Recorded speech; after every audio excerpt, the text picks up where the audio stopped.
अल्लाह ताला ने इस दुनिया का निजाम ऐसा बनाया है कि मर्द को औरत की जरूरत है और औरत को मर्द की जरूरत है।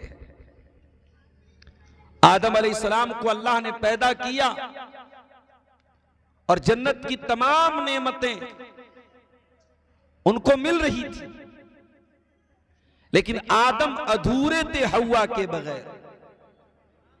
आदम की तमाम ख्वाहिशात और उनकी तमाम आरज़ुएं तभी मुकम्मल हुई जब अल्लाह ने हव्वा को बनाया। इसीलिए अल्लाह के प्यारे नबी अपने हर खुतबे में जो कुरान की 3 आयतें पढ़ते थे, उसमें एक आयत सूरह निसा की पढ़ते थे, जिसमें अल्लाह ताला ने इस बात का जिक्र किया है कि हमने आदम को पैदा किया और आदम के बाद उन्हीं में से उनकी बीवी हव्वा को बनाया। या अय्युहन्नासुत्तकू रब्बकुम अल्लज़ी खलक़कुम मिन नफ्सिन वाहिदा, ऐ लोगों अपने परवरदिगार से डरो जिसने एक जान आदम से तुमको पैदा किया। व खलक़ मिनहा ज़ौजहा, और आदम से उनकी बीवी हव्वा को बनाया। व बत्ता मिनहुमा रिजालन कसीरन व निसाआ, और जब दोनों को अल्लाह ने पैदा कर दिया, आदम को भी बनाया हव्वा को भी बनाया, उन दोनों के जरिए अल्लाह ताला ने इंसानी नस्ल को आगे बढ़ाया। जब तक हव्वा पैदा नहीं हुई इंसानी नस्ल आगे नहीं बढ़ पाई।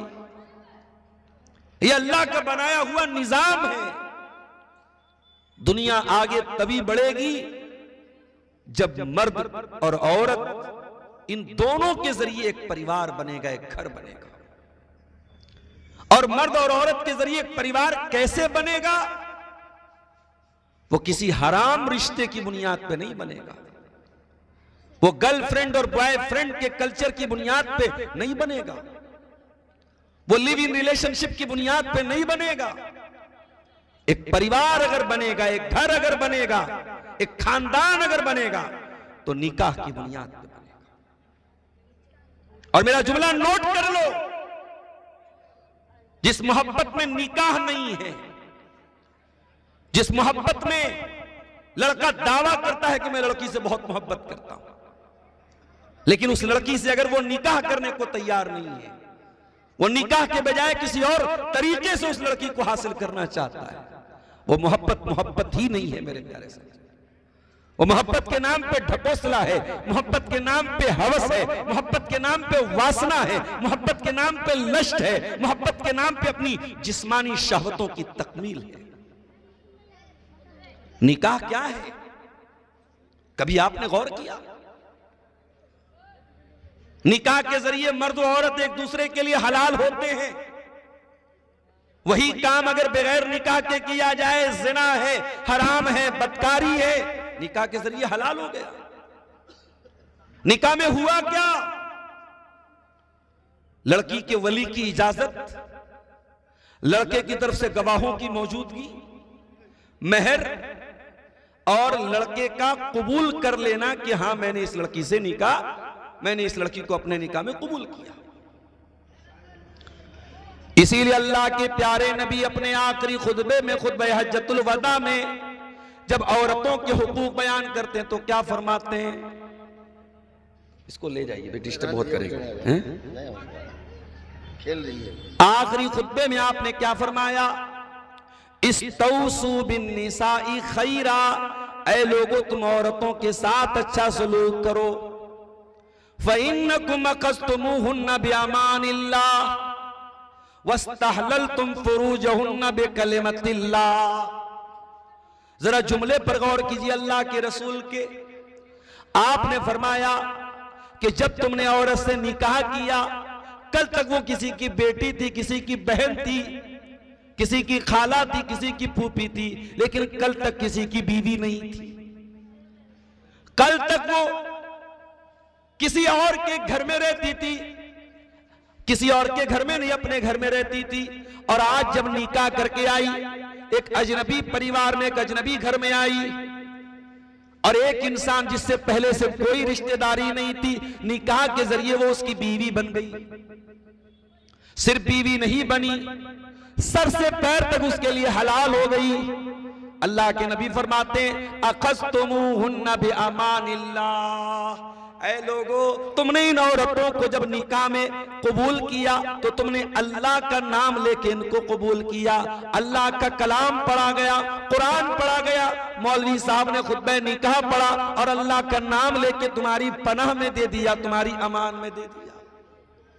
ये औरतें जब निकाह करके तुम्हारे घर में आती हैं, तुम्हारी पनाह में आ जाती है, तुम्हारी अमान में आ जाती हैं, वस्तहललतुम फुरूजहुन्ना बिकलिमतिल्लाह, और अल्लाह के कलमा की बुनियाद पर ये तुम्हारे लिए हलाल हो जाती हैं। कल तक उनको टच करना हराम था, उनको छूना हराम था, उनके करीब जाना हराम था, आज तुम्हारे लिए हलाल हो गई। क्यों हलाल हुई? अल्लाह के कलमा की बुनियाद पे हलाल। निकाह के अंदर बड़ी ताकत है मेरे साथ, और ये निकाह जो मोहब्बत पैदा करता है वो व्हाट्सएप और इंस्टाग्राम की चैटिंग से वो मोहब्बत नहीं पैदा हो सकती। माफ कीजिए, वो फेसबुक और सोशल मीडिया पर एक दूसरे को प्यार भरे मैसेज भेज देने से जो मोहब्बत के नाम पे ढकोसले हो रहे हैं वो मोहब्बत नहीं है। मोहब्बत तो निकाह के जरिए वजूद में।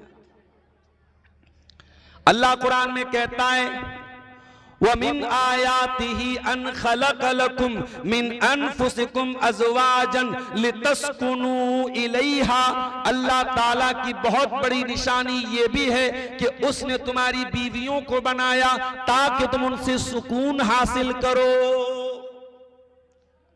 इसका मतलब ये हुआ कि सुकून आपको निकाह ही के जरिए मिलेगा, हराम रिश्ते के जरिए कभी सुकून नहीं मिल सकता।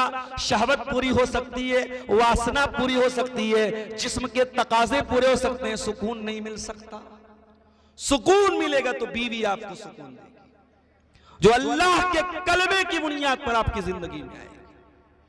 बीवी सुकून लेके आएगी, और दुनिया की तारीख गवाह है इस निकाह ने कितने नौजवानों की जिंदगियों को बदल डाला। मेरे साथ कितने नौजवानों को मैं जानता हूं जो शादी के पहले बड़े लफंगे किस्म के, बड़े आवारा किस्म के, बड़े गैर जिम्मेदार किस्म के लोग थे, लेकिन जब निकाह हो गया और एक औरत उनकी जिंदगी में जिम्मेदारी बन के आई, अल्लाह ताला ने जिम्मेदार बना दिया, अल्लाह ने बुराइयों से बचने वाला बना दिया, अल्लाह ने समझदार बना दिया, अल्लाह ने तकवा वाला बना दिया।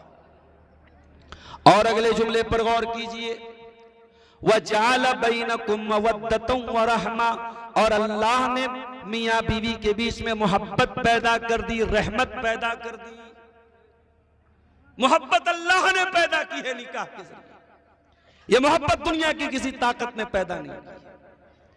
आप शंकर नगर सुपौल के रहने वाले हैं, शेरशाबादी बरादरी आपकी कटिहार और अररिया और किशनगंज तक फैली हुई है।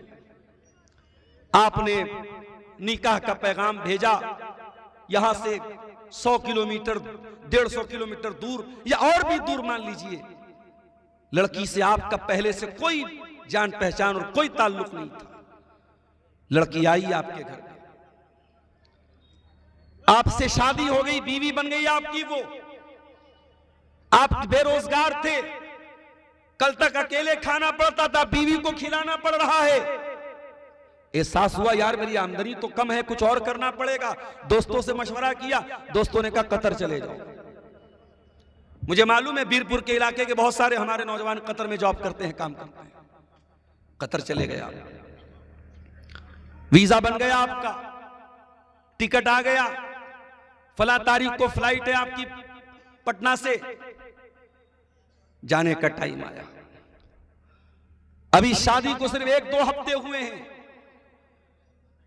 उतना आपकी बहन नहीं रो रही है, उतना आपकी मां नहीं रो रही है, उतना आपके वो रिश्तेदार नहीं रो रहे जो सालों से आपके रिश्तेदार थे। 1 हफ्ते 2 हफ्ते निकाह का ये रिश्ता हुआ है, वो औरत ज़ारो कतार रो रही है आपके लिए।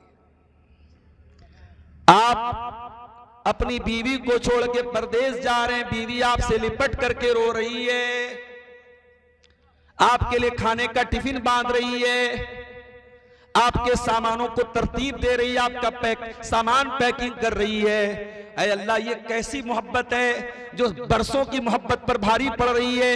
एक हफ्ते 2 हफ्ते भी शादी को हुए, उस औरत के दिल में इस आदमी की इतनी ज्यादा मोहब्बत कैसे पैदा हो गई।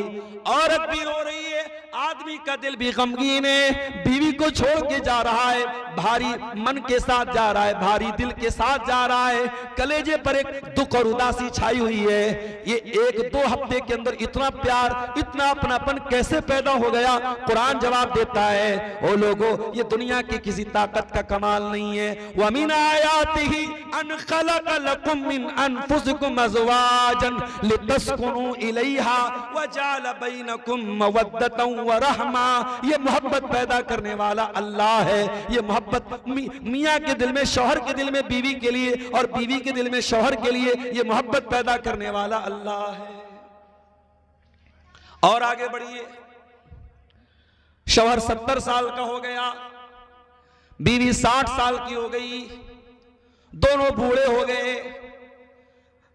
औरत जवानी में बड़ी खूबसूरत थी, अब बुढ़ापे में चेहरे पर झुर्री पड़ गई, बाल सफेद हो गए। शौहर भी बूढ़ा हो चुका है, बदन में ताकत नहीं है, झुक के चलता है, लाठी लेके चलता है। उस बुढ़ापे में बुढ़िया का इंतकाल हो गया। बूढ़े की आंखों से आंसू बह रहे, बूढ़ा रो रहा है। अरे तेरी औरत तो बूढ़ी हो चुकी थी, 60 साल की हो चुकी थी, अब तो जवानी के जैसी खूबसूरती भी नहीं थी, अब तो इस लायक भी नहीं है तू कि अपनी बीवी के करीब जा सके, न तेरी बीवी इस लायक है तेरी जरूरतों को पूरा कर सके। लेकिन 60 साल की बुढ़िया के लिए 70 साल का बूढ़ा रो रहा है। क्यों रो रहा है? कुरान कहता है वजाल बैनकुम मवद्दतन व रहमा। हो लोगों, ये नकली मोहब्बत नहीं है, व्हाट्सएप वाली मोहब्बत नहीं है, ये सोशल मीडिया वाली मोहब्बत नहीं है, ये अल्लाह की पैदा की हुई मोहब्बत है। इस मोहब्बत में रहमत भी शामिल है। शौहर बीवी के लिए रहमत है, बीवी शौहर के लिए रहमत है। एक बात और बोलूं, हराम रिश्ते में यह एहसास नहीं होता कि यह सिर्फ मेरी है, हलाल रिश्ते में यह एहसास होता है यह सिर्फ मेरी है। आप गौर करें, हराम तरीके से कोई लड़का किसी लड़की के साथ अगर ताल्लुक बनाता है तो जैसे लोग कपड़ा चेंज करते हैं वैसे आज के जमाने में ताल्लुकात चेंज होते हैं। आज इसके साथ दोस्ती है, कल उसके साथ दोस्ती हो गई, इसके साथ ब्रेकअप हो गया, उसके साथ पैचअप हो गया। उतने तो लोग कपड़े नहीं बदलते जितने आजकल रिश्ते बदले जा रहे हैं।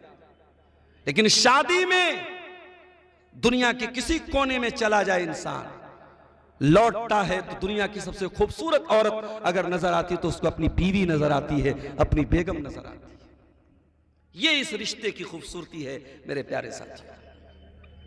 इसीलिए अल्लाह ताला कुरान के दूसरे पारे में कहता है हुन्ना लिबासुल लकुम व अंतुम लिबासुल लहुन्ना। तुम्हारी औरतें तुम्हारे लिए लिबास हैं और तुम भी अपनी औरतों के लिए लिबास हो। लिबास क्या होता है? कोई कुर्ता पैजामा के साथ सदरी पहन रहा है, कोई ब्लेजर पहन रहा है, कोई शेरवानी पहन रहा है, कोई टी शर्ट पहन रहा है। कल नेपाल में प्रोग्राम था, एक नौजवान का बाल देखा, बिल्कुल जो है पीछे से किनारे किनारे का बाल एकदम उड़ा हुआ है, लग रहा है पीछे से कोई बंदर जा रहा है। तो अब ये भाई उसको वही स्टाइल जम रहा है।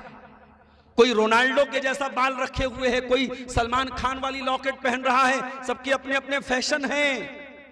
लिबास आदमी वो पहनता है जिसमें इंसान अपने आप को अच्छा महसूस करे। कपड़े की दुकान पे आप जाते हैं, किसी अच्छे मॉल में जाते हैं आप, मॉल वाले ने ट्रायल रूम रखा है, भाई कपड़ा पहन के ट्रायल कर लो, देख लो तुम कपड़े में कैसे लग रहे हो।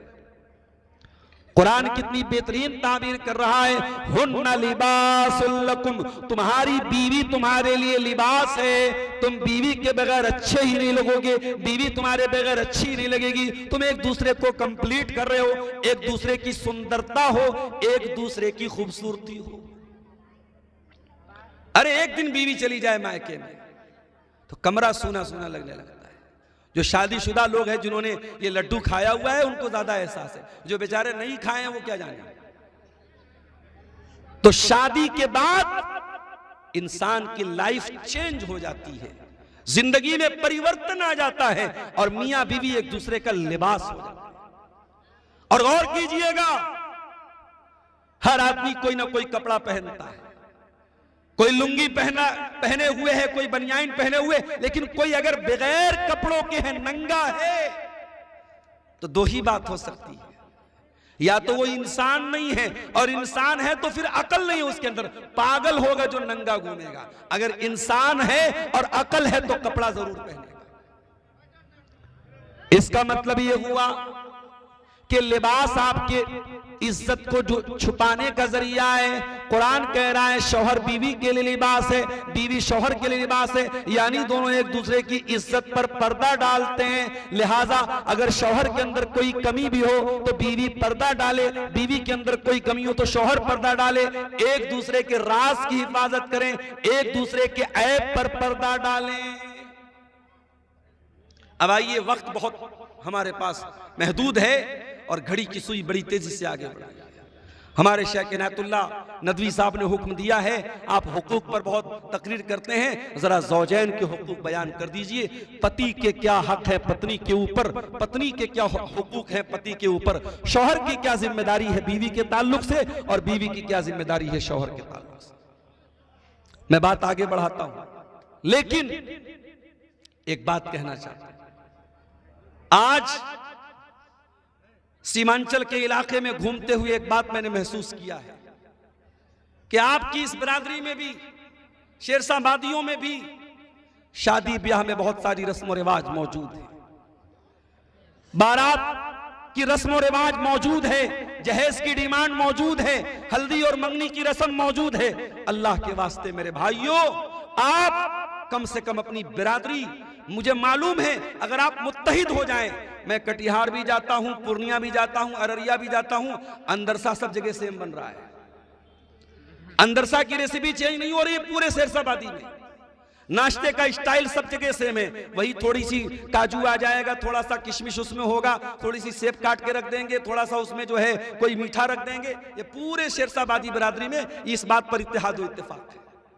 तो जैसे आपने इन तमाम चीजों में अपना एक कल्चर बनाया है, बड़े दर्द के साथ आपसे गुजारिश करता हूं, आप एक कल्चर ये भी बनाइए, दुनिया को ये बताइए हमारी बिरादरी में शादी सिंपल तरीके से सुन्नत के मुताबिक होती है। मुझे आज एक साहब ने बताया हमारे बिरादरी में लड़कियों की शादी 20 साल के अंदर हो जाती है, अगर 20 क्रॉस कर गई तो माना जाता है लड़की इतनी उम्र क्यों होगी, शादी क्यों नहीं हुई उसकी। अच्छी चीज है ये, लड़की या लड़का अगर वो जवान हो गए, बालिग हो गए, कुरान और हदीस तो हमसे यही कहते हैं कि उनकी सही वक्त पे शादी कर दी जाए। और मैं बार बार ये बात कहता हूं, ये जमाना कोई सहाबा का जमाना नहीं है, ये कोई ताबईन का जमाना नहीं है, ये खैरुल कुरून का दौर नहीं है। हम कयामत के करीब के दौर से गुजर रहे हैं, हम फितनों के दौर से गुजर रहे हैं, कयामत करीब है, ज़िना का बाजार आम है, बेहयाई आम है, बेपर्दगी आम है। और इस दौर में अगर आपने निकाह को मुश्किल बनाया, ज़िना तैयार बैठा है आपकी नौजवान नस्ल को बर्बाद करने के लिए। इसलिए मेरे भाइयों, निकाह को आसान करो। और यही पैगाम दिया था जनाब मोहम्मद रसूलुल्लाह सल्लल्लाहु ताला अलैहि वसल्लम ने नौजवानों को। क्या फरमाया था आपने, या माशर शबाब, ऐ नौजवानों, मन इस्तता मिनकुमुल बाह, जिसके पास शादी की क्षमता हो, शादी की ताकत हो, बीवी को खिलाने की ताकत हो, बीवी का हक अदा करने की ताकत हो, फल यतज़व्वज, वो निकाह कर ले, शादी कर ले, फ़इन्नहु अग़ज़्ज़ु लिलबसर, निकाह करेगा तभी उसकी आंखें पस्त होंगी। अब्दुल गफ्फार साहब की तकरीर रात भर सुनते रहो, उलमा की तकरीरें रात भर सुनते रहो, लेकिन अल्लाह के रसूल के अल्फाज हैं, आपकी शर्मगाह की हिफाजत और आपकी आंखों की हिफाजत अगर होगी तो निकाह के जरिए होगी। अगर निकाह की ताकत है तो देर मत करो, निकाह कर लो। और ये पैगाम अल्लाह के नबी ने लड़की के गार्जियन को भी दिया है। आज समाज में बहुत सारी लड़कियां हैं जो अपने बाप की जिद की वजह से, अपनी मां की जिद की वजह से बैठी हुई। क्या जिद है? अगर हम करोड़पति हैं तो दामाद भी करोड़पति ही चाहिए। अगर हमारे पास 2 मंजिला मकान है तो दामाद भी 2 मंजिला मकान वाला चाहिए। अगर हम गवर्नमेंट जॉब वाले हैं, हमारा दामाद भी गवर्नमेंट जॉब वाला होना चाहिए। अल्लाह के प्यारे नबी फरमाते इज़ा खतब इलैकुम मिम्मन तरदौन दीनहु व खुल्क़ह, जब तुम्हारी लड़कियों के लिए अच्छा रिश्ता मिल जाए, दीनदार रिश्ता मिल जाए, लड़के का दीन अच्छा है, लड़के का कैरेक्टर अच्छा है, फज़व्विजूहु, तो और शर्तें न लगाओ और कंडीशन न लगाओ, शादी कर दो, निकाह कर दो।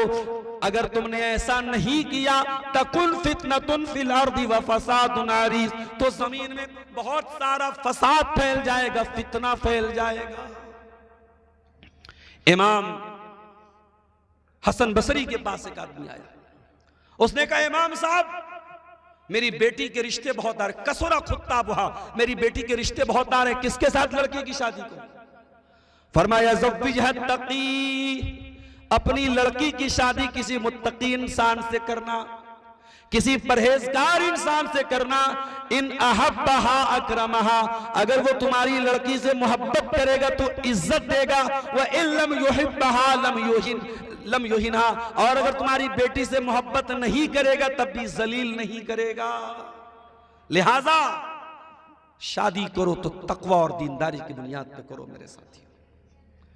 अब आइए हम जरा कुरान और हदीस की रोशनी में जायजा ले, शौहर के ऊपर क्या जिम्मेदारी बीवी की है और बीवी के ऊपर क्या जिम्मेदारी शौहर की है। पहले हम दोनों की मुश्तरका कुछ जिम्मेदारियों को आपके सामने बयान करें। निकाह हो गया, शौहर बीवी एक दूसरे के रिश्ते में आ गए, अब कुछ चीजें दोनों की जिम्मेदारी है, शौहर की भी जिम्मेदारी है, बीवी की जिम्मेदारी है। उसमें सबसे पहली चीज तावनु अलल बिर्रि वत तक़वा, अच्छे कामों में एक दूसरे का सपोर्ट करना है। अगर शौहर नमाज का टाइम हो गया और नमाज के लिए शौहर नहीं जा रहा है, बीवी बोल दे जाओ तुम नमाज पढ़ो। नमाज का टाइम हो जाए, बीवी नमाज न पढ़े, शौहर पूछे तुमने नमाज क्यों नहीं पढ़ी, नमाज के ताल्लुक से दोनों एक दूसरे की मदद करें। बीवी घर से निकल रही है और बगैर पर्दे के निकल रही है, बगैर नकाब के, बगैर हिजाब के निकल रही है, शौहर टोक दे तू नकाब क्यों नहीं पहनती, तू पर्दा क्यों नहीं करती। इसी तरीके से शौहर सिगरेट पीने लगे, कोई नशा की चीज इस्तेमाल करने लगे, बीवी फौरन मना करे। हराम कामों से एक दूसरे को रोके और अच्छे कामों में एक दूसरे का सपोर्ट करे। इसकी दलील क्या है, आइए मैं 2-3 दलीलें आपको दे देता हूं। अल्लाह के प्यारे नबी फरमाते हैं लियत्तखिज़ अहदुकुम क़ल्बन शाकिरा व लिसानन ज़ाकिरा व ज़ौजतन मुमिनतन तुईनुहु अला अम्रिल आखिरा। ऐ दुनिया वालों, 3 चीजों को दौलत बना लो, 3 चीजों को खजाना बना लो, 3 चीजों को अपने घर में लेके आ जाओ। कल्बन शाकिरा, अपने सीने में ऐसा दिल पैदा कर लो जो अल्लाह ताला का शुक्र अदा करने वाला हो। व लिसानन ज़ाकिरा, और अपने मुंह में ऐसी जबान पैदा करो जो अल्लाह ताला का जिक्र करने वाली हो। व ज़ौजतन मुमिनतन तुईनुहु अला अम्रिल आखिरा, और ऐसी दीनदार औरत से शादी करो, उसको बीवी बनाओ जो दीन के कामों में तुम्हारी मदद करे। ऐसी औरत कैसी होती है भाई, जो दीन के कामों में आपकी मदद करे। आइए उसका भी एग्जाम्पल आपको दे देता हूं। अल्लाह के प्यारे नबी फरमाते हैं रहिमल्लाहु रजुलन काम मिनल लैल, अल्लाह ताला रहमत नाजिल फरमाए उस आदमी के ऊपर जो रात में उठ करके तहज्जुद पढ़ता है, वह आई कज़म राता, और अपनी बीवी को भी उठाता है, और बीवी अगर इनकार कर दे तो बीवी के चेहरे पर पानी छिड़क देता है। चलो बेगम उठो, चलो नमाज पढ़ो। खुद भी तहज्जुद पढ़ रहा है और बीवी को भी उठाता है। अल्लाह अकबर। तो जो शौहर तहज्जुद के लिए बीवी को उठाएगा, वो फजर की नमाज में ऑटोमेटिक उठाएगा, वो ज़ोहर के लिए जरूर उठाएगा, वो असर के लिए जरूर उठाएगा, वो मगरिब और इशा के लिए जरूर उठाएगा। अल्लाह के नबी ने रहमत की दुआ की है उस आदमी के ऊपर। और मेरी प्यारी माँ और बहनों, आप भी सुन लीजिए, नबी ने दूसरी दुआ किसके लिए की? फरमाया व रहीमल्लाहु इम्रातन कामत मिनल लैल, और अल्लाह ताला रहमत नाजिल करे उस औरत के ऊपर जो रात में उठती है, तहज्जुद पढ़ती है, वह आई क़दत ज़ौजहा, और अपने शौहर को भी उठाती है, प्यार और मोहब्बत से उठाती है। और शौहर अगर इनकार कर देता है, नज़हत फी वजहिल मा, शौहर के चेहरे पर पानी छिड़क देती है, चलो तुम भी तहज्जुद पढ़ लो, तुम भी अल्लाह की इबादत में मेरा सपोर्ट कर लो। तो नेकी के कामों में दूसरे का सपोर्ट करना है। दूसरा काम, शादी के बाद मियां बीवी इस रिश्ते को प्यार से निभाएं, इस रिश्ते को कोई नौकर और आका का रिश्ता ना बनाएं। आज क्या हो रहा है, माएं अपनी बेटियों को क्या ट्रेनिंग देती हैं, लड़कों को, शौहर को कैसे तुम्हें अपनी उंगली पे नचाना है। आज मां ये ट्रेनिंग दे रही है कि तुझे अपने शौहर को काबू कैसे करना है, तुझे अपनी उंगली पे नचाना कैसे।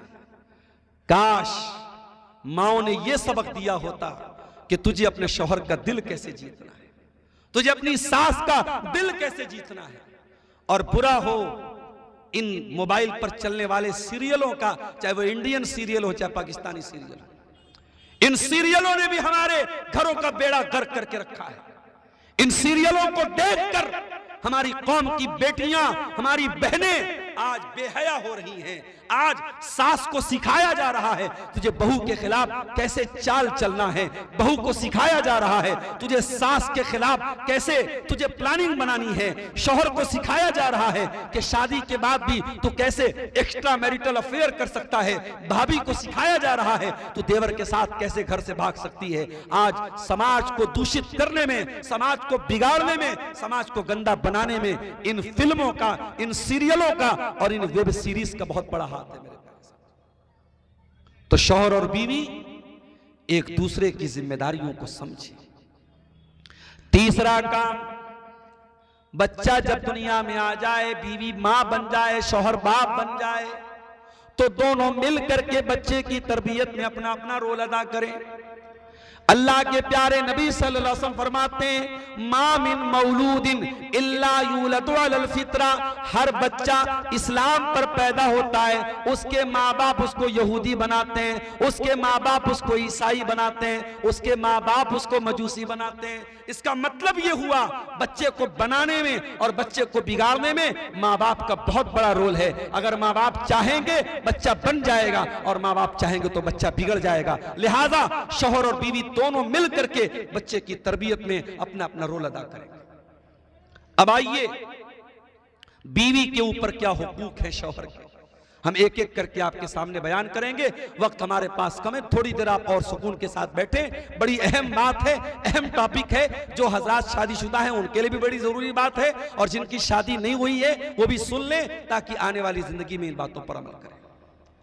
बीवी की पहली जिम्मेदारी, शादी हो गई, शौहर की इताअत करना है, शौहर की बात मानना है।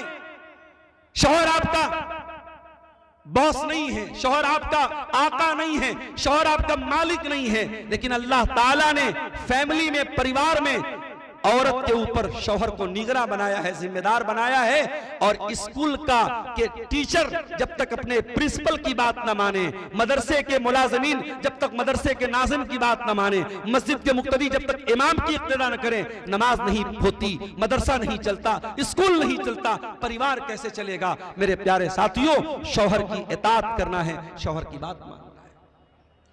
इसीलिए अल्लाह के प्यारे नबी फरमाते हैं, इज़ा सल्लतिल मरअतु खम्सहा व सामत शारहा व अतात ज़ौजहा व अहसनत फरजहा दखलत मिन अब्वाबिल जन्नति शात। औरत चार काम कर ले, जन्नत के जिस दरवाजे से चाहे वो जन्नत में जा सकती है। पांचों टाइम की नमाज पढ़े, रमजान का रोजा रखे, अपने शौहर की इताअत करे और अपनी शर्मगाह की हिफाजत करे।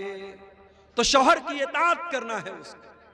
माफ कीजिएगा, आज हमारे इलाके में बहुत सारी औरतें हर तकरीर में जाती हैं, हर जलसे में जाती हैं, हर बयान को सुनती हैं, उलमा से मोहब्बत करती हैं, मगर अपने घर में अपनी शादीशुदा जिंदगी में अपने शौहर को कोई इज्जत नहीं देती, शौहर की बात तक नहीं मानती हैं, शौहर को एक गिलास पानी तक देने को तैयार नहीं है। माफ करना मेरी प्यारी माँ और बहनों, आपका तकरीरें सुनना, आपका बयानात सुनना, आपका उलमा से मोहब्बत करना, आपका जलसों में जाना, ये सब आपके मुंह पर मार दिया जाएगा अगर आपने अपने शौहर के हुकूक को अदा नहीं किया है। इस्लाम इस मामले में इतना सख्त है, अल्लाह के नबी के पास एक औरत आती है, अल्लाह के प्यारे नबी पूछते हैं अज़ात ज़ौजिन अंती, क्या तू शादीशुदा है? कहती हाँ अल्लाह के नबी मैं शादीशुदा हूं। आपने फरमाया कि तू अपने शौहर के साथ कैसा सलूक करती है? कहती है ला आलूहु इल्ला खैरा, मैं अपने शौहर के हुकूक में कोई कमी नहीं करती हूं। आपने फरमाया तू देख ले, तू समझ ले, तू शौहर के साथ कैसा सलूक करती है। फ़इन्नमा हुआ जन्नतुकी व नारुकी, तेरा शौहर तेरी जन्नत है, तेरा शौहर तेरी जहन्नम है। इसका मतलब यह हुआ कि शादीशुदा जिंदगी में अपने शौहर की इताअत न करने वाली औरत जहन्नम का रास्ता तय कर रही है। लिहाजा पहली जिम्मेदारी औरत की क्या है? वो इताअत करे अपने शौहर की। दूसरा काम, शौहर के सुकून का ख्याल रखे। शौहर को क्या पसंद है क्या नापसंद है, इस बात का ख्याल रखे। अल्लाह के प्यारे नबी से पूछा गया अय्युन निसाई खैर, ऐ अल्लाह के नबी कौन सी औरत सबसे अच्छी औरत है? आपने फरमाया अल्लती तसुर्रुहु इज़ा नजर, जब शौहर देखे तो खुश हो जाए, व तुतीउहु इज़ा अमर, और शौहर जब किसी बात का हुक्म दे तो बीवी माने, वला तुखालिफुहु फी नफ्सिहा व मालिही बिमा यकरा, और शौहर के माल के सिलसिले में और अपनी इज्जत व आबरू के सिलसिले में कोई ऐसा काम न करे जो शौहर को नापसंद हो। तो शौहर की इज्जत करे, उसके सुकून का ख्याल करे। तीसरी जिम्मेदारी बीवी की, शौहर जिस मकसद के लिए शादी कर रहा है, दोनों ने शादी की है, अपने आप को ज़िना से बचाना, बदकारी से बचाना, अपने आप को गलत कामों से बचाने के लिए दोनों ने शादी की है। लिहाजा अगर शौहर बीवी को बुलाए तो बीवी बगैर किसी मजबूरी के, बगैर किसी बीमारी के, वो शौहर अगर बीमारी है तो अलग बात है, लेकिन अगर शौहर बीवी को बुलाए तो बीवी देर ना करे, शौहर के पास जाए, ये भी उसका हक है। अल्लाह के नबी ने फरमाया अगर शौहर बीवी को बुलाए और बिला उज़्र के बीवी शौहर के पास न जाए तो फरिश्ते लानत बरस करते रहते हैं यहां तक कि सुबह हो जाती।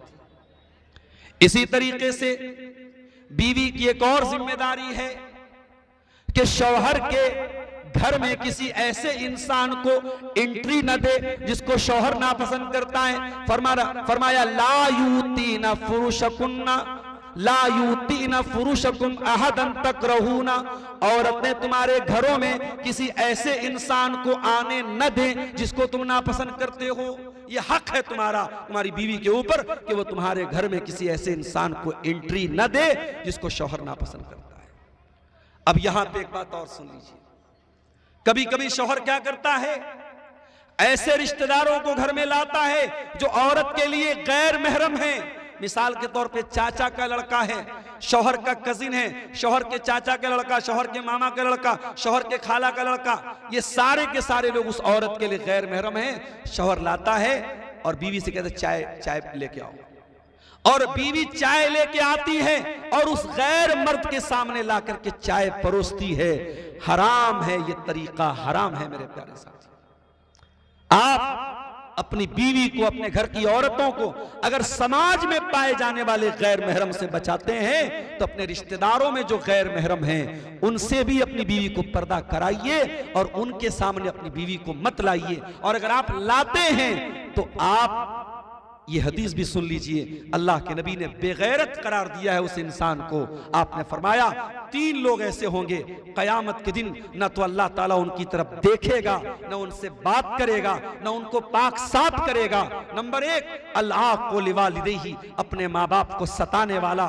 नंबर 2 अलमरअतुल मुतरज्जिला, मर्दों की तरह चाल ढाल अपनाने वाली औरत। और नंबर 3 अद्दयूस, वो बेगैरत मर्द अल्लज़ी युक़िर्रु फ़ी अहलिहिल खुबुस, जिसके घर में गंदगी हो रही हो, बेहयाई हो रही हो, बेपर्दगी हो रही हो और उसको कोई फर्क ना पड़ता। तो अगर शौहर बीवी को से बेपर्दगी करवाए, बेगैरती करवाए, तो कान खोल के सुन लो, शौहर की हर बात बीवी को नहीं मानना है।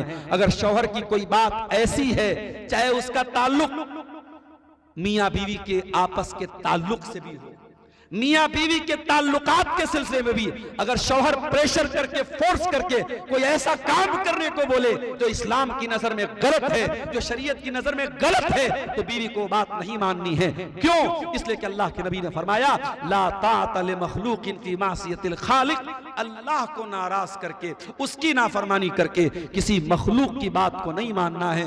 शौहर की इज्जत अपनी जगह है, शौहर का एहतराम अपनी जगह है, मगर शौहर की नाजायज और गलत बात बीवी नहीं मानेगी। इसी तरीके से बीवी की एक और जिम्मेदारी है, शौहर के माल को बेदरेक खर्च न करे। अपने हक भर का पैसा ले सकती है, लेकिन इसका मतलब यह नहीं है कि जब मोदी जी नोटबंदी कराते हैं, महिलाओं के घरों से लाखों रुपए बरामद होते हैं जो उन्होंने अपने शौहरों की जेब से चुराया था। इसका मतलब यह हुआ कि शौहर को बताए बगैर औरतें बहुत सारा पैसा चुरा लेती हैं सेविंग के नाम पे। यह गलत है, मुनासिब नहीं है। हां, अगर आपको यकीन है थोड़ा बहुत पैसा मैं शौहर की पॉकेट से ले रही हूं और शौहर ही के लिए, परिवार ही के लिए ले रही हूं, तो अलग मसला है। या शौहर आपकी जरूरी चीजों को नहीं दे रहा है, हक अदा नहीं कर रहा है, तो वहां पे आप ले सकती हैं। लेकिन इतना ज्यादा पैसा ले लेना, माल ले लेना कि शौहर की जिंदगी परेशानी में आ जाए, ये बिल्कुल भी मुनासिब नहीं है। तो ये कुछ जिम्मेदारियां हैं जो बीवी के ऊपर शौहर के ताल्लुक। शौहर की क्या जिम्मेदारी है? शौहर की पहली जिम्मेदारी, कुरान कहता है, व अलल मौलूद लहू रिज़्क़ुहुन्ना व किस्वतुहुन्ना बिल मारूफ। बच्चे के बाप की जिम्मेदारी है बच्चे की मां को खिलाना, पिलाना, पहनाना। अपनी बीवी को निकाह करके लाए हो, रोटी, कपड़ा, मकान आपको देना पड़ेगा, आपकी ड्यूटी है, आपकी जिम्मेदारी है। और जब निकाह करो तो महर भी बीवी का दे दो।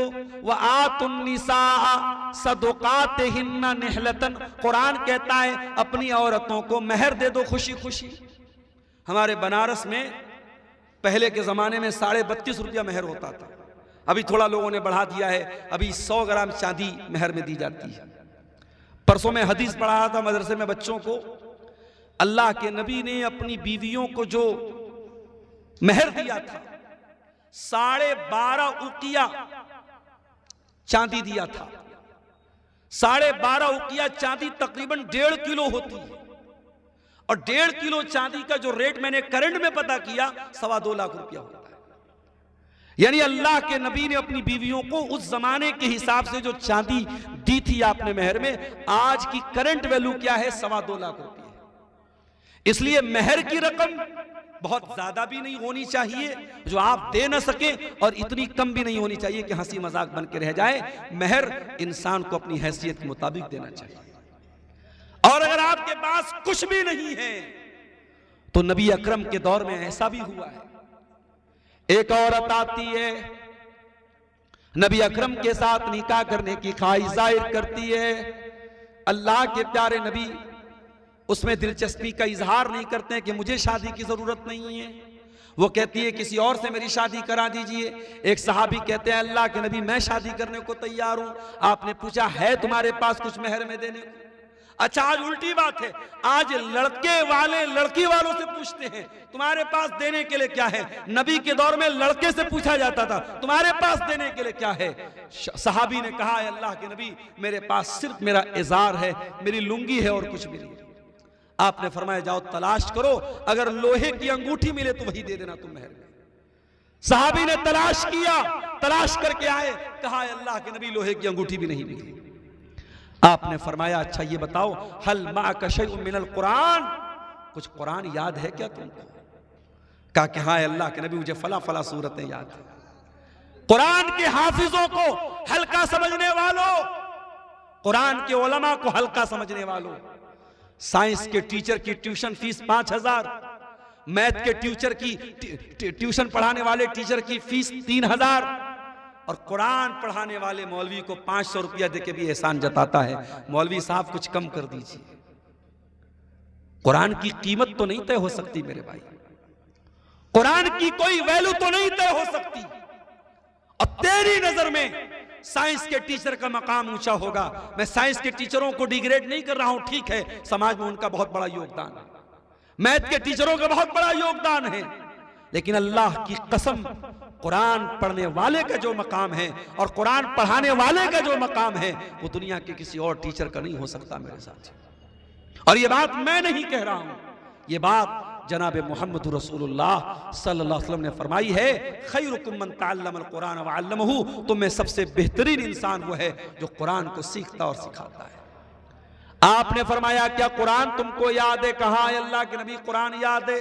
आपने फरमाया ज़व्वजतु कहा बिमा माका मिनल कुरान, जो कुरान तुझको याद है उसी को मैंने मेहर बना के तेरा निकाह कर दिया। पता ये चला कि मेहर में इल्म को भी मेहर बनाया जा सकता है। अगर शौहर के पास कोई ऐसा इल्म है जो बीवी के पास नहीं है और निकाह में ये तय हो जाए कि शौहर वो इल्म अपनी बीवी को दे देगा तो ये इल्म भी मेहर बन सकता है। तो शौहर का एक बहुत बड़ा उसकी जिम्मेदारी और बीवी का बहुत बड़ा हक शौहर के ऊपर क्या है? बीवी को उसका मेहर दे। तीसरी चीज, बीवी को खुश रखे, इतना खुश रखे, इतना खुश रखे। अल्लाह के नबी से शादी हुई हजरत आयशा की, कुछ दिनों के बाद आप सफर पे गए, सहाबा से आपने फरमाया तुम लोग थोड़ा आगे निकल जाओ। सहाबा आगे निकल गए, आपने फरमाया ऐ आयशा चलो हम दोनों दौड़ का मुकाबला करते हैं, रेस लगाते हैं, देखते हैं कौन आगे बढ़ता है। हजरत आयशा फरमाती हैं मेरी नई नई शादी हुई थी, वजन मेरा कम था, दुबली पतली थी, जब मैं दौड़ने लगी अल्लाह के प्यारे नबी पीछे रह गए और मैं आगे निकल गई, मैं जीत गई। मैं इस रेस के मुकाबले में मैं आगे बढ़ गई और मुझे बहुत हंसी आई, मैंने बहुत मजाक बनाया अल्लाह के रसूल का कि देखिए मैंने तो आपको शिकस्त दे दी, मैं आगे निकल गई। कुछ दिनों के बाद जब दूसरी मर्तबा एक सफर में अल्लाह के नबी गए और आपकी आदत थी सफर पे जाने के पहले आप पर्ची डालते थे, कुरानदाजी करते थे और जिस बीवी का नाम आता था उसको लेके जाते थे। उस मर्तबा भी हजरत आयशा का नाम निकला, आप उनको लेके गए और रास्ते में एक जगह जब आपने सन्नाटा देखा, सहाबा से आपने कहा थोड़ा आगे निकल जाओ और आपने कहा आयशा चलो आज हम लोग एक बार फिर रेस लगाते हैं। हजरत आयशा कहती हैं इस मर्तबा जब रेस हुई और हम दोनों जब दौड़ने लगे, इस मर्तबा मैं थोड़ी फरबा हो गई थी, थोड़ी मोटी हो गई थी, थोड़ी मेरे बदन में चर्बी आ गई थी, मैं वैसा नहीं दौड़ पाई जैसे पहले दौड़ती थी। इस मर्तबा अल्लाह के प्यारे नबी सल्लल्लाहु अलैहि वसल्लम आगे निकल गए और मैं पीछे रह गई। और जब नबी ने मुझको पीछे पछाड़ दिया, मुझको पीछे कर दिया, तो अल्लाह के नबी हंसने लगे और आपने हंसते हुए फरमाया हाज़िही बितिलका, ऐ आयशा उस दिन का बदला आज मैंने पूरा कर लिया। ये नबी की जिंदगी थी। आप नबी से ज्यादा सीरियस नहीं हो सकते, नबी से ज्यादा संजीदा नहीं हो सकते। अगर अल्लाह के रसूल अपनी बीवियों के साथ हंसी मजाक करते थे, इंटरटेनमेंट करते थे, हलाल और जायज तरीके से आप भी अपनी बीवियों के साथ थोड़ा इंटरटेनमेंट कीजिए। शादी का रिश्ता ये कोई ऐसा रिश्ता नहीं है कि बस एक रूटीन है कि साहब हम घर में आए और बीवी ने हमको खाना दे दिया, हमारी जरूरतें पूरी कर दी। इस रिश्ते को थोड़ा मनोरंजक बनाइए, इसमें थोड़ा प्यार और मोहब्बत की बातें हों। आज प्यार और मोहब्बत की जब बात आती है तो लोग हराम मोहब्बत की बात करते हैं कि साहब फला तो अपनी महबूबा को चाँद बोलता है। कभी कभी आप भी अपनी बीवी को चाँद बोल दीजिए। वैसे एक दिन आएगा जब आपके सर का आधा बाल चला जाएगा तो आप खुद ही चाँद बन जाएंगे इंशाअल्लाह। तो आप इसके पहले कि आप चाँद बन जाएं, बीवी को कभी कभी मोहब्बत से, अल्लाह के नबी हजरत आयशा को कभी आइश बोलते थे, मोहब्बत भरे जुमले कभी बोल दीजिए। मेरे भाइयों घड़ी की सुई 12:30 बजा रही है और आखिरी जो मेरी लिमिट थी यहाँ से निकलने की, क्योंकि 5 बजे तक मुझे पटना पहुँचना है, एक आखिरी बात बयान करके बात अपनी खत्म कर रहा हूँ। मियाँ बीवी के रिश्ते में एक बहुत जरूरी बात आज लोग मुझसे पूछते हैं मौलवी साहब एक से ज्यादा शादी करना कैसा है? मौलवी साहब दूसरी शादी करने का कोई तरीका बताइए। अरे भैया एक शादी करके लोगों का हाल खराब है, एक जिम्मेदारी लोग पूरी नहीं कर पा रहे और आप दूसरी की चिंता कर रहे हैं। ठीक है, इस्लाम ने इजाजत दी है 4 शादियों की, लेकिन आप अगर इंसाफ नहीं कर सकते हैं और आप आज हैदराबाद वगैरह के इलाकों में मेरे पास कई ऐसे केस मौजूद हैं, शौहर सऊदी में रहता है, 10-10 साल बीवी से दूर रहा, बीवी बेचारी शौहर की मोहब्बत में अपने बच्चों को पालती रही, शौहर परदेश में रहा, बीवी कुर्बानी देती रही, और जब बीवी थोड़ी उम्र दराज हो गई, 40 साल की हो गई, शौहर वहां 50 साल का हो गया, शौहर ने कुंवारी लड़की से, कम उम्र लड़की से शादी कर ली और उसको लेकर के रहने लगा, और 40 साल वाली बेचारी घर में अकेली रहती है। अल्लाह की कसम, ये इस्लाम नहीं है मेरे प्यारे साथियों, ये जुल्म है, ये ज्यादती है। अल्लाह के नबी ने फरमाया, जो इस हाल में मर गया कि उसकी 2 बीवियां थी और उनके साथ वो नाइंसाफी करता था, जा यौमल क़ियामत वशिक़्क़ुहु माइल, वो इस हाल में क़यामत के दिन आएगा, उसका एक तरफ का बदन झुका हुआ होगा, एक तरफ का चेहरा झुका हुआ होगा, उसकी शक्ल देख के पता लग जाएगा ये आदमी अपनी बीवियों के साथ अन्याय करता था। अगर कोई 2 बीवी वाला है, बहुत अच्छी बात है, इस्लाम ने इजाजत दी है, लेकिन आपको दोनों को हुकूक देना है। आप एक को जो जिससे बाद में शादी करें उसके का आप बहुत ख्याल करें और पहली वाली को छोड़ दें, या पहली वाली का बहुत ख्याल रखें, दूसरे वाले को छोड़ दें, ये गलत है। बीवी के हुकूक में से एक चीज ये भी है कि आप अगर एक से ज्यादा बीवियां आपकी हैं तो सबके हुकूक का ख्याल रखें, और इसी तरीके से एक दूसरे के जिस्मानी तकाजे, एक दूसरे के ज़हनी तकाजे, हर एतबार से एक दूसरे को खुश रखा जाए। और आज का जमाना ऐसा है, कई घरों में ये देखा गया, शादी हुई, लड़कियों को कोई खतरनाक किस्म की बीमारी है, वो कभी मां नहीं बन सकती, कभी औलाद नहीं पैदा हो सकती। ऐसे केस में याद रखो, अगर किसी लड़की को ऐसी प्रॉब्लम है तो माँ बाप को निकाह के टाइम बता देना चाहिए, जिंदगी को अजीरन नहीं बनाना चाहिए। कोई बड़ी बीमारी होने वाले शौहर से छुपाना नहीं चाहिए। इसी तरीके से शौहर और बीवी एक दूसरे के लिए जिस मकसद के लिए उन्होंने निकाह किया है, अगर शौहर के अंदर जिस्मानी एतबार से कोई कमी और कोताही है, वो मेडिकली अपना ट्रीटमेंट कराए, इलाज कराए, ताकि दोनों एक दूसरे के हुकूक का ख्याल रखें। मेरे प्यारे साथियों, ये चंद बातें ज़ौजैन के हुकूक के ताल्लुक से आपके सामने रखी गई हैं। दुआ है रब्बुल आलमीन से, रब्बुल आलमीन हम सबको, जो हम में से शादीशुदा हैं, उनको अपने मियाँ बीवी को एक दूसरे के हुकूक का ख्याल करने की तौफीक अता फरमाए, और जिनकी शादी नहीं हुई है, अल्लाह नेक और दीनदार जोड़ा उनको अता फरमाए। जो हम में से बीमार हैं, अल्लाह उनको शिफाए कामिला अजला अता फरमाए। जो रोजी रोटी से परेशान हैं, अल्लाह उनके कारोबार में बरकत नसीब फरमाए। अल्लाह ताला इस मदरसे की हिफाजत फरमाए, मदरसे से पढ़ने वाले बच्चों के इल्म में अल्लाह ताला बरकत अता फरमाए, और यहाँ के असातिज़ा और यहाँ के जिम्मेदारों को अल्लाह ताला इखलास की तौफीक अता फरमाए। जिन भाइयों ने इदारे के लिए ताउन किया है, अल्लाह उनके ताउन को कबूल फरमाए। जो भाई अभी तक पीछे रह गए हैं, मैं जाते जाते उनसे अपील करके जा रहा हूँ, आप खाली हाथ न जाएं, आप यहाँ से सवाब लेके जाएं, आप जन्नत की गारंटी लेके जाएं, और जरूर इस इदारे का ताउन करके जाएं। रब्बुल आलमीन आपके सदक़ात को, आपके नेकियों को अल्लाह कबूल फरमाए, और ईमान वाली और नेकमान वाली जिंदगी अल्लाह ताला आप सबको अता फरमाए। आमीन। व आखिर दावाना अनिल हम्दुलिल्लाहि रब्बिल आलमीन। वस्सलामु अलैकुम व रहमतुल्लाह।